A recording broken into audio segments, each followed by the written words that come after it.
You what? Emma waited, blue eyes wide at the edge of her seat. I smashed the pizza into his face. My blood still simmered from the guy's obnoxious comments.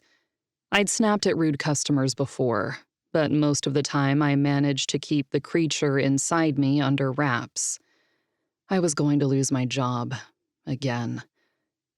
Into the customers? His face. I nodded. Into the customer's face. Alex!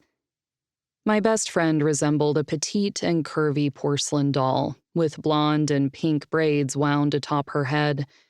She looked stunning in a short white dress, accented with reflective banding. Even more so next to my hastily assembled outfit of dark thrift store clothes. There was always a part of Emma that sparkled. Tonight, it was the large bangles adorning her wrists and a dusting of powder over her cheekbones. Seated between us at the round table, our friend Anne replied on my behalf. Really? This surprises you? Alex should be nationally recognized for her low tolerance of frat boy bullshit. Anne reclined, one long leg crossed over the other, wearing jeans and a logo t-shirt from her favorite local brewery. Her ever-analytical gaze switched to me. What made you choose pizza delivery? You're practically inviting enemy fire. Flexible hours, discounted food, I said.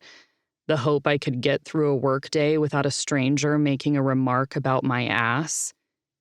I feel this job prospect wasn't carefully considered before you applied.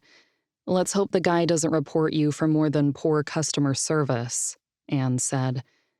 Maybe it's time you get an office job. Trade overt harassment by customers for lower pay than your male colleagues. I've tried office temp jobs before. I can't stand being cooped up for 8 hours straight. I glanced at Emma, who watched me with crossed arms. She'd invited us out to the Sound Refuge, a single-story bar with an intimate concert venue tucked in the back. A night with music and the company of these ladies, my only friends, was what I'd needed to soothe the anger from the earlier botched pizza delivery. The low lighting, the din of pinball machines, and the countless conversations were like a cozy blanket. You have to ignore jerks like that guy, Emma said. They pop up everywhere. You can't attack everyone who stares at you or calls you names. Eventually you'll run out of job options. Choose your battles. I chose to believe the guy was being a creep. I'm sure I wasn't the first person he's treated that way. I shrugged. Maybe he'll think twice next time. Emma sat back and sighed. Since we met almost 3 years ago, she'd coached me on acceptable reactions to what she referred to as challenging social situations. I'd always heard it called sexism or harassment.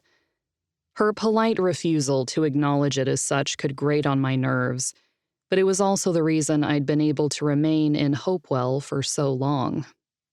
Unlike Anne, Emma knew a loss of my temper could lead to me growling and sprouting hair in unwanted places. To most people, I appeared as a 30-something female of average height and average build, living in an average Midwestern city. I was ordinary and overlooked.